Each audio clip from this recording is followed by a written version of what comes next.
Hi, I'm Missy Wryn. I'm a holistic natural horsemanship trainer. What holistic natural horsemanship is a method of training the whole horse. My specialty has been problem and dangerous horses, and most of the horses that I have received in my training program who were problems and had serious behavior issues typically were in pain, whether it was physical pain or emotional pain. I found that those pain issues needed to be addressed. So I developed a program, Holistic Natural Horsemanship, to address and work with the whole horse. My motto is, problems are not always training issues, and I want to train the whole horse for a safer ride.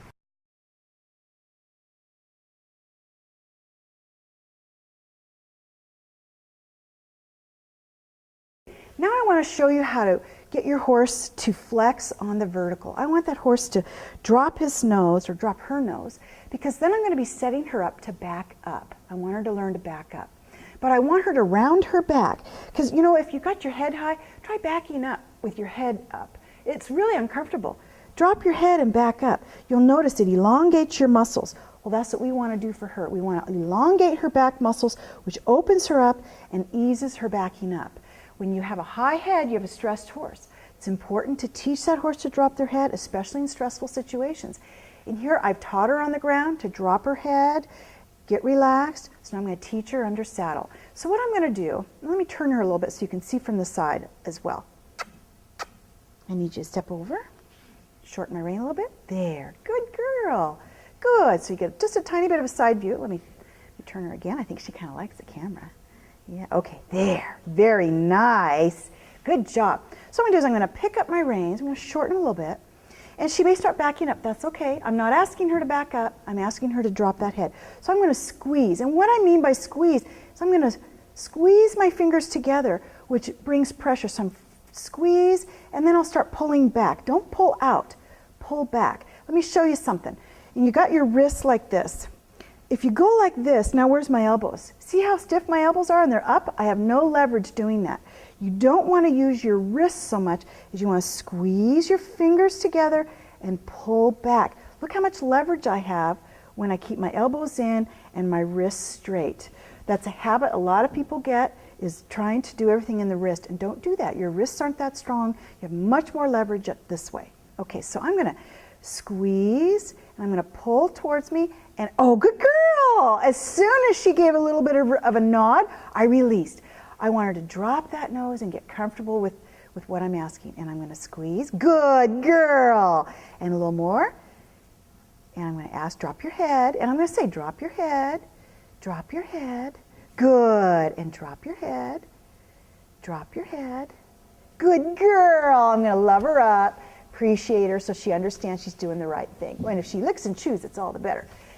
But no lick and chew yet. Good job. Because remember, licking and chewing means, oh, I got it. It's relaxation, chewing her thoughts, licking her brain, as Clinton Anderson would say. Okay, and squeeze. Good girl! You notice I didn't even have to pull back. Just I squeezed my fingers together. That was excellent.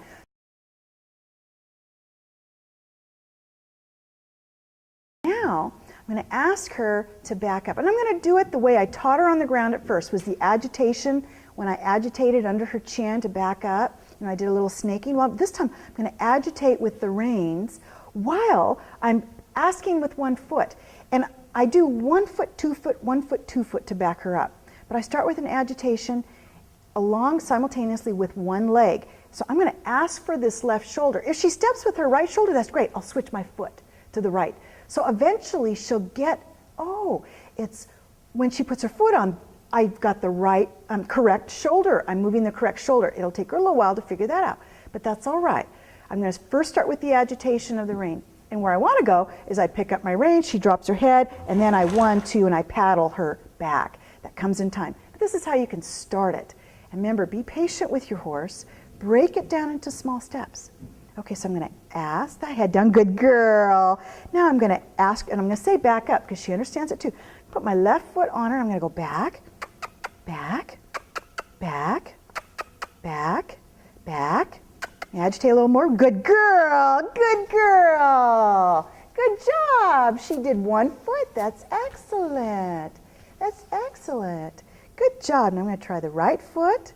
Back. Oh, look at that. That head down was great. And back. Back. Agitate and back. Back. And it's okay if she lifts her head. She'll get this refined eventually. Back. Back. Back. Back. She's fiddling with her nose. Back. Good girl. Good job. And she took a right foot back, that right shoulder. And I had my right foot there. That was excellent. And she's like, she doesn't get what she's done. And it's okay that she lifts her head. We'll refine that eventually. When I pick up the reins, she'll drop her head and then we'll back up. But I need her just to get the basics of backing up.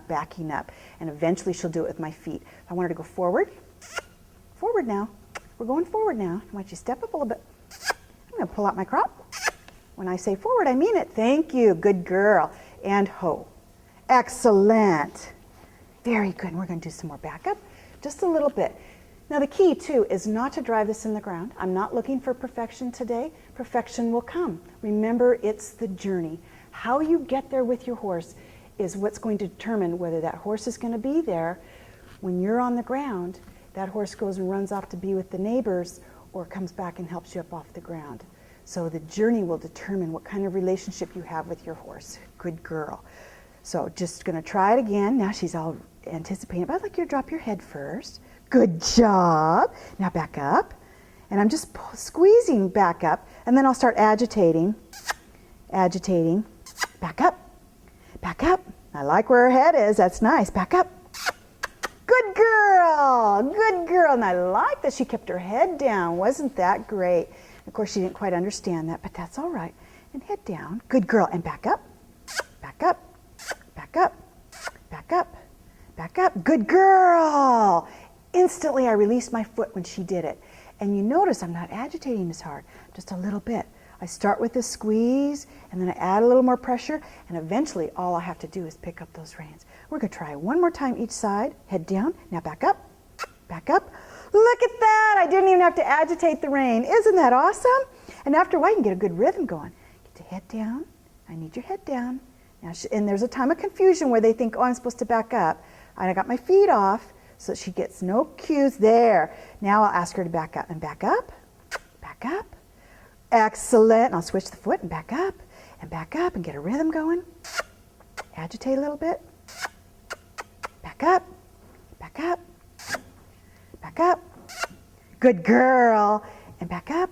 Good girl. That's good. I've planted the seed and I'm going to leave it there for today. We're not going to back up anymore. That's real good. Just plant the seed. Good job. I'm going to start Tilly on some lateral movements.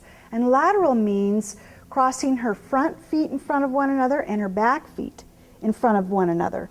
And the way I like to start a horse doing laterals is, as you know, we did that on the ground, and yielding hindquarters and yielding forequarters. We taught that on the ground with the 5 fundamentals. Now I'm going to walk her down the wall. And as I walk down the wall, I'm then going to turn her nose into the wall, and I'm going to use that foot. Say I turn her to the left, I'm going to use my left foot, I'm going to bump as I open my right rein out so that she can move through that opposite direction. And you're going to see me leaning, pushing her weight through what I call through the door. She needs to go through the door. So let me show you what I'm talking about. We're going to head on down. Get going, girly. You know how she can be. Oh-dee-da. There we go. Come on. There we go. And I'm asking you to turn this way. I want you to get going. Don't make me take the crop out. There you go. And if I have to use the crop, I will. But I really want her to listen to my body, listen to my cues. And she's a colder, easygoing horse. So she's going to want to just go slow and walk and do her thing. So we're going to walk down the wall. Now I'm going to pull her to the left. And with my left foot, I'm going to bump. I'm going to open up that door and see how she's crossing those feet. Good girl. Good girl. Isn't that beautiful? Now I can start straightening out my body and using my foot. Excellent. That was supreme. You notice how dramatic I was at first. And then I refined as she continued to walk down the wall. Then I started to straighten out my body and just using my foot and a little bit of the rein opening that door. I leaned real hard to push her away from me, and then as she kept going and getting better, then I was able to sit more straight. Remember, be dramatic to teach. Let's go. Let's try it again. Don't make me get the crop out. Come on. And I'm going to use my lead rope. Squeeze, cluck, spank. Good girl. You need to listen to where I want to go. Good girl. Good girl. Excellent. And look how nicely she's turning too. She's doing much better. And she's going to have to learn to go straight. That's going to take time. Horses don't go straight. It's not natural to them to go straight. So we're going to go down the wall. I'm going to pull that nose, and I'm going to use that foot, and I'm going to bump, bump, bump. And look at how she goes down. Oh, good girl. She turns a little bit too soon, but that's okay. We're just going to continue teaching her to go. Now I want her to go the other way. This is pretty good. She's got the seed planted for that direction. She's pretty good that direction. But we'll see about this direction. This may not go as well. You know, horses are good on one side, typically better than the other. Good girl. Walk down the wall here. Good girl. Walking down. I'm going to pull to the right. I'm going to use my right foot and open that door to the left. A little bit. She started a little bit. Okay, she stopped. Her feet are stuck. That's okay. Your horse is going to get stuck at times, and so you're going to need to get their feet moving. Get going. Good girl. And I whack her on the bottom because I'm squeezing. I don't want to have to kick. And I'm not using spurs. I'm using pressure. And 1, 2, 1, 2, 1, 2, 1, 2. Excellent! She did it! What I added was the 1, 2, because she knows that on the ground. When we were doing laterals, I got her to go 1, 2, 1, 2, and she understood that. So I added that verbal to help her translate that under saddle. And she, oh, I get that. So I'm going to let her soak on that because we've had a real struggle with this, going to the left in a lateral. So she did it once. The important thing is to stop while you're ahead. She needs to soak on that. Soak that in a little bit. Good girl. Very good girl. You did a good job. Just going to let her think about that. Excellent girl. Very, very nice. Very good girl.